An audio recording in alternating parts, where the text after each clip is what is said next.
Hi, I'm Barb, I'm Randine. I'm Jenny. and this is our Sclero-What Adventures. Happy Scleroderma Awareness Month, everybody. We are so excited to bring a scleroderma patient to you every single day to help educate you and create more awareness for scleroderma. And the best way to do that is to talk to people that live with scleroderma every single day. And so we are so excited to have Jenny here with us today. Thank you so much for joining us from Reno. And tell us, Jenny, what form of scleroderma do you have? I have limited systemic. Yay! So me too. We're twinsies, girl. And tell us, when were you diagnosed? I got my official diagnosis in March of 2017 after some doctors suspected it, and then was verified when I was sent down to Stanford. Okay, yeah. So we're not quite twinsies because I'm a little bit older than you then, even though we're actually the same age. Yes. We're both happily in the 50 club this year, Yep. right?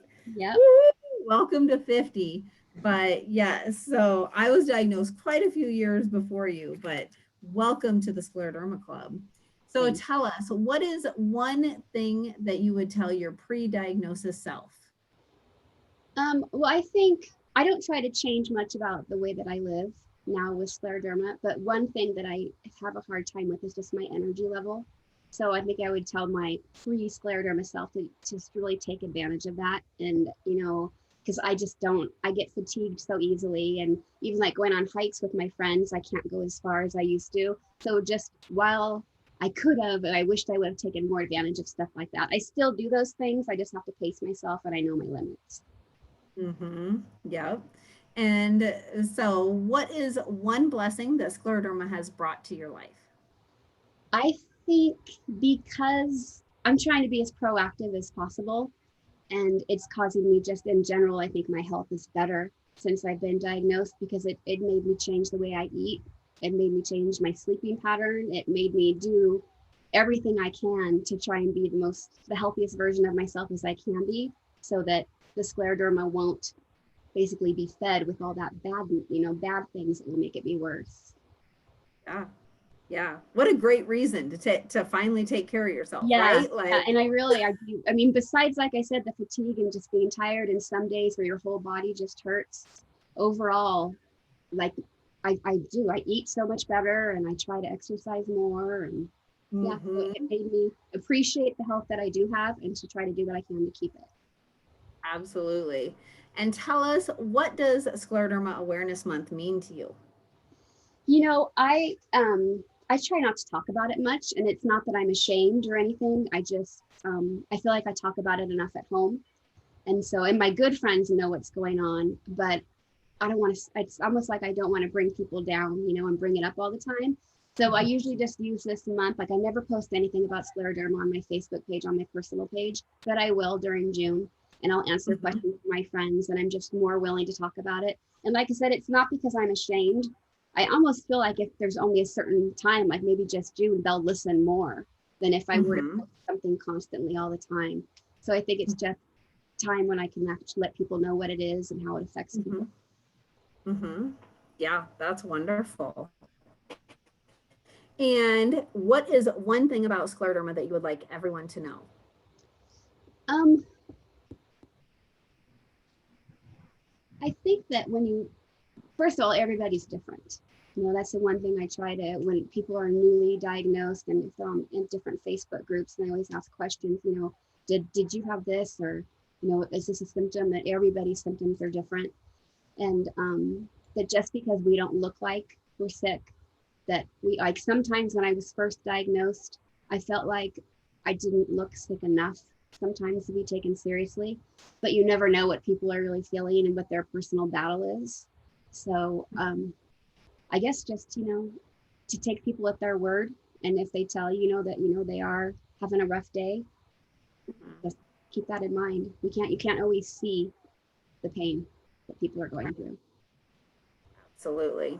Absolutely. Totally agree. Okay. Are you ready? Are you buckled up? Are you ready for this? I'm ready. Lord only knows what this girl's I gonna know. come up with. Oh, so as we met before this little interview, I was telling Jenny that we like to do truth or dare, and she said, "Oh, could I please have a dare?" I said, Oh, liar. I said, "Are you sure?" She's like, "Yes, I would love a dare." Well, I can get my music going, and if you could just do some salsa dancing for us.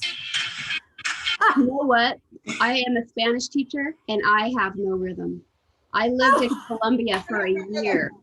I lived in Colombia for a year at a school that specialized in the arts, and the dance teacher came to my apartment, true story, twice a week to help me learn to dance. A year, and I will not show you what I tried to learn because it is an embarrassment. I have no rhythm. I'm for sure you were gonna stand right up and No, just like no, break I into a know. salsa You dance. think so, but it's better for all of us that I don't. Okay, well, thanks for participating, Jenny. And I know you are a teacher, you shared, and you have done online learning this year. Is there any crazy thing that has happened online that you got to witness in the homes of some of your students? You know, not so much with, because I teach high school, so I have my high school kids. What I found with the online this year, they don't turn their cameras on. So they'll log in, but I'd never see their faces. So, but I teach online little kids also. I teach English for kids in China, and you see all sorts of things going on over there. Because they'll take their iPad with them everywhere, like to the bathroom. So it's got to be careful with that with the little ones. Yeah, and I'm a teacher too. And people ask me that if I've seen anything goofy, and I'm like, no, unfortunately, I missed out on. Unfortunately. Barb, how about you? You've been like doing work, you've been working from home and doing a lot of online stuff. Have you seen anything peculiar? I have not, because honestly, I don't really do a lot of Zoom. My work is more so on Facebook, and I'm the only one that's live. So if it was something bad, it would be me doing it. Okay, Jenny, another question I have for you. Do you dream? I'm sorry? Do you have dreams at night? Do you have dreams? Do you have I'm a very vivid dreamer, and I have lots of repetitive dreams, dreams that repeat throughout my life. And I'm a very vivid dreamer to the point that I know when, it sounds weird, but I know when I'm dreaming. So if something's going on in my dream that kind of scares me, I do this thing where if it's going to sound crazy, but I'm like, okay, if this is a dream, I'll be able to wake up. And so I try to force myself to open my eyes, and my eyes will do like this flutter thing, and then they'll open, and then I'll immediately go back to sleep. And then in my dream, I realize it's a dream. So whatever's happening is okay. So I have very vivid dreams. Is your dreams though in black and white, or are they colored? They're colored. Wow. How about you, Mark? I am not a dreamer. I rarely dream, and if I do, it's usually not the best dreams, honestly. Okay. Well, since you're 50, Jenny, what lies ahead? What big things do you want to do in your 50s? I have 5 years left teaching, and then I'll retire. And just recently in the past year, I bought a little Class C motorhome. So I'll be taking off in the motorhome and exploring, checking out. So I've traveled a lot internationally, but I've hardly seen any of the United States besides where I live. So I want to check out the United States and travel for a while. Very good. Awesome. And when you come to Iowa, Minnesota, that means you're going to stop in and say hello, right? Sounds good. Yeah, definitely. Absolutely. You got any more, Randine? No, that's it. I was pretty mild on Jenny. Yeah, I was going to say, you were easy on her. You got off easy, Jenny. I threw her off by not doing the salsa. I know you did. You did. Well, awesome. Well, thank you, Jenny, so much for joining us. Thank you, everybody, for tuning in. Make sure you share our videos, comment below, tell us replay, and just continue to raise scleroderma awareness. That's what this whole month is about. And we will see you guys tomorrow. Bye. Bye.